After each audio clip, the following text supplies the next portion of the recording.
prices have climbed higher amid stalled peace talks between the United States and Iran. Brent crude rose more than 2% on Sunday after hopes for a second round of ceasefire negotiations between Washington and Tehran unraveled over the weekend.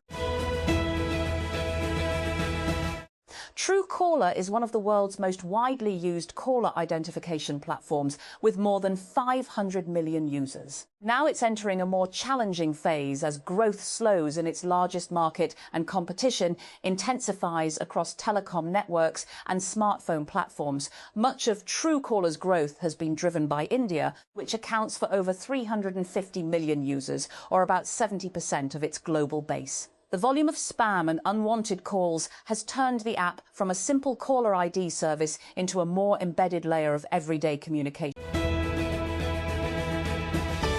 Islamabad. PTI Kisan Wing Central Information Secretary Khalid Nawaz Sadraich said on Sunday that the absence of officially designated private companies for wheat procurement in major wheat-producing hubs of small-scale farmers has triggered a wave of panic, leaving growers vulnerable to middlemen purchasing harvests at throwaway prices. In a statement, Sadraich said that based on field reports gathered from different parts of Punjab, the provincial government's designated private companies have marginalised small-scale farmers in the wheat procurement process, registering only 65,000 out of more than 4 million farmers, despite 2 weeks of the purchasing drive. Lahore. 5 incarcerated PTI leaders at Kotlakpat jail have called upon the federal government to stop passing the buck and focus on real issues being faced by the power division, adding that false narratives could never address real challenges.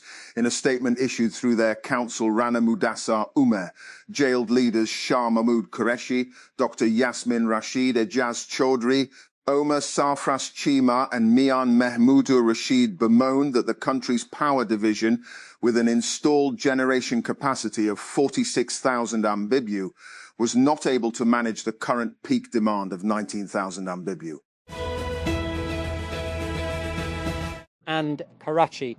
The federal government has approved the long-awaited price fixation of 35 new essential and life-saving medicines, with another 45 molecules expected to be cleared shortly, and in a move aimed at ending critical shortages that had disrupted treatment for patients across Pakistan, a senior official and industry sources said on Sunday. And the official said the decision would improve the availability of several high-priority therapies that had remained inaccessible due to prolonged delays in price fixation and forcing patients to either go without treatment or depend on costly and often unregulated smuggled medicines.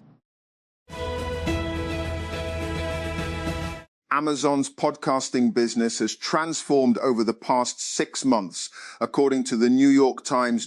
Back in August 2025, the company reportedly eliminated more than 100 jobs from its podcast studio, Wondery. At the time, Amazon insisted it was not shutting Wondery down, and that appears to be technically true. It still uses the Wondery brand. And Theo Baker is graduating from Stanford this spring with something most seniors don't have, a book deal, a George Polk Award that he received for his investigative reporting as a student journalist, and a front row account of one of the most romanticized institutions in the world, his forthcoming How to Rule the World. An Education in Power at Stanford University was excerpted Friday in The Atlantic, and based on that alone, and I can't wait to see the rest. The only question worth asking is the same one Baker himself might be too close to answer, which is, can a book like this actually change anything? Or does the spotlight, as it always seems to, and send more students racing to the place? 2 of Israeli Prime Minister Benjamin Netanyahu's biggest political rivals say they are joining forces in a bid to oust his coalition government in the upcoming election expected later this year. The former Prime Minister's right-wing Naftali Bennett and centrist Yair Lapid issued statements on Sunday announcing the merger of their parties, Bennett 2026 and There Is a Future.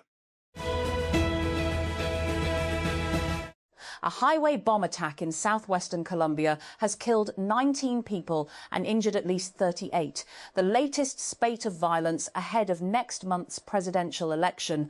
Buses and vans were left mangled in the blast Saturday on the Pan American Highway in the restive southwestern Cauca department. Iran's top diplomat, Abbas Araghchi, has left Islamabad for Moscow, the Iranian Ministry of Foreign Affairs said, as mediators hoped to keep the prospect of more Tehran-Washington talks alive. Araghchi sandwiched a visit to Amman's Muscat in between trips to the Pakistani capital and left on Sunday to meet Russian President Vladimir Putin in Moscow the following day. But there was no indication that direct Iranian talks with the United States would resume.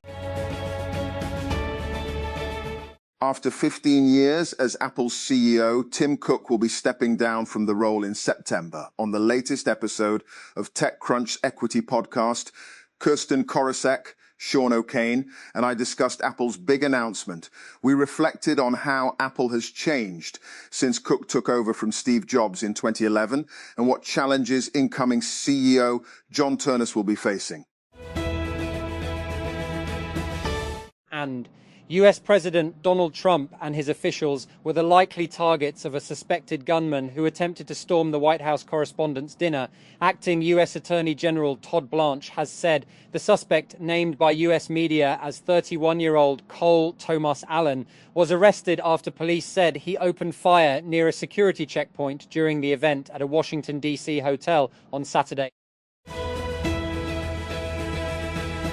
And Israel has issued new forced evacuation notices for areas in southern Lebanon, ordering residents of 7 towns that lie beyond its so-called buffer zone to leave, ramping up the conflict with Hezbollah despite a US-brokered ceasefire. An Israeli military spokesperson said in a statement on X on Sunday that the Lebanese armed group was violating the ceasefires and that Israel would act against it, telling residents to head north and west.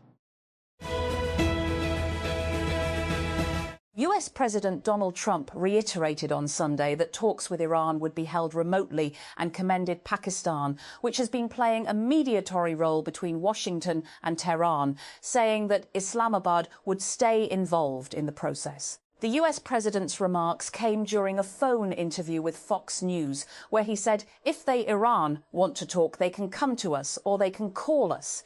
You know, there is a telephone. If they want, they can talk, but we are not sending people to travel 18 hours to meet. Deputy Prime Minister and Foreign Minister Ishaq Dar said on Sunday that traffic restrictions around Islamabad's Red Zone and Serena Hotel, which was expected to be the venue for the now cancelled US-Iran talks, had been lifted.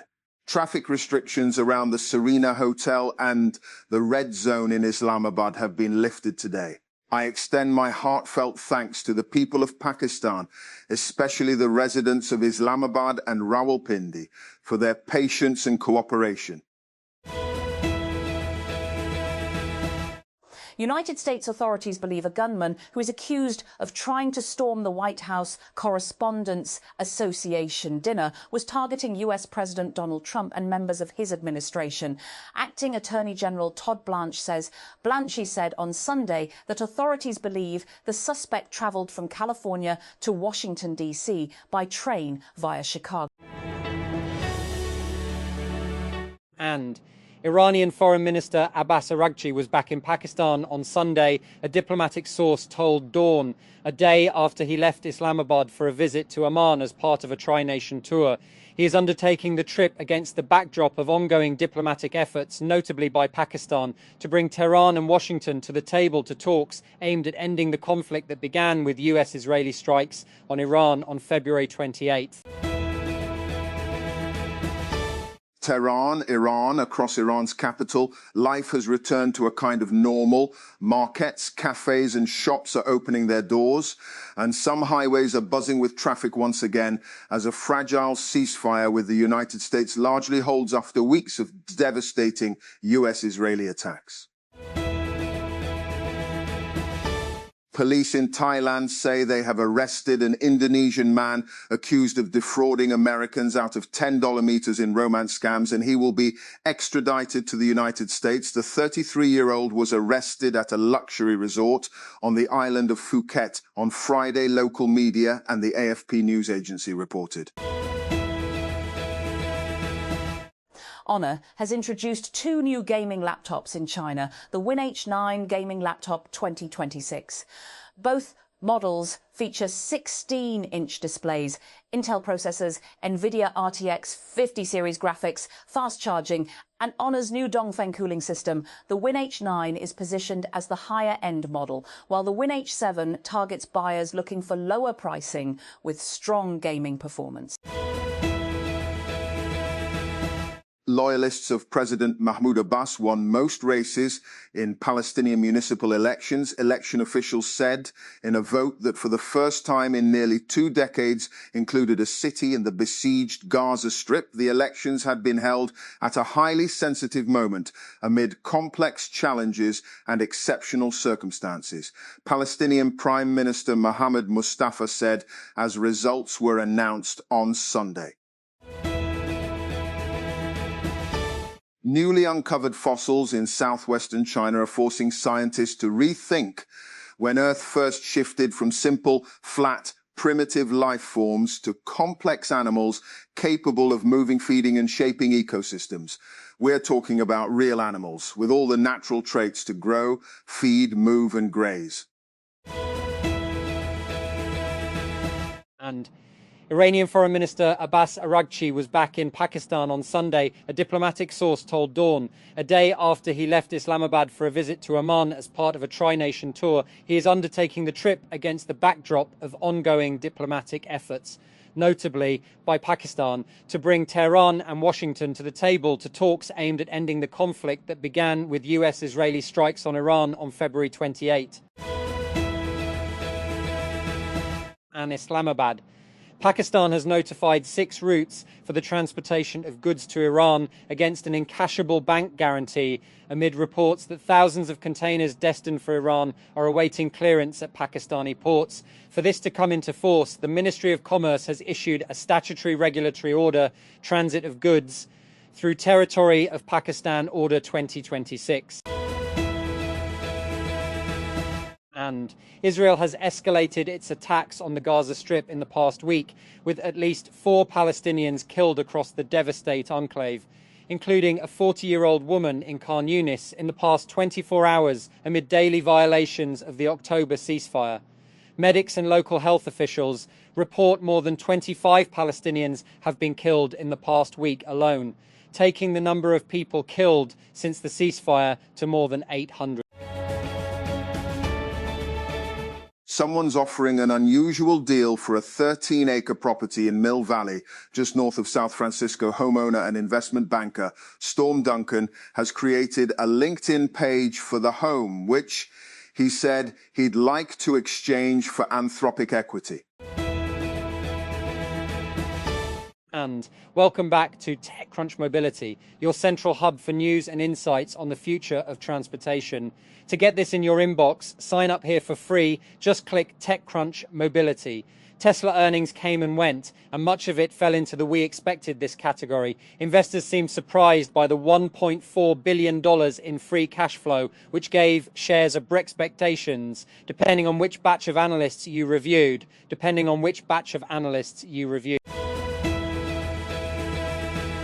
Iranian Foreign Minister Abbas Araghchi was back in Pakistan on Sunday, a diplomatic source told Dawn, a day after he left Islamabad for a visit to Oman as part of a tri-nation tour. He is undertaking the trip against the backdrop of ongoing diplomatic efforts, notably by Pakistan, to bring Tehran and Washington to the table to talks aimed at ending the conflict that began with US-Israeli strikes on Iran on February 28. United States President Donald Trump has cancelled a planned visit to Pakistan by his envoys Steve Witkoff and Jared Kushner, who had been expected to explore indirect talks which remain deadlocked over issues that include the blockade of the Strait of Hormuz. If they want to talk, all they have to do is call. Trump wrote on his social media platform Truth Social on Saturday, signaling that Washington for now would not send negotiators to Pakistan, the country that is mediating between the longtime adversaries.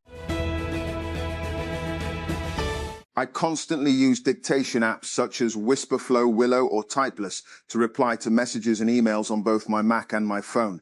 But to do so, I have to use my phone's mic or AirPods to dictate my messages, and they often don't pick up what I am saying. That's why when Notta-owned Speakon pitched me to test a dedicated device for dictation, I was intrigued by its potential. Unfortunately, I had mixed experiences with the product because of its form factor and platform limitations.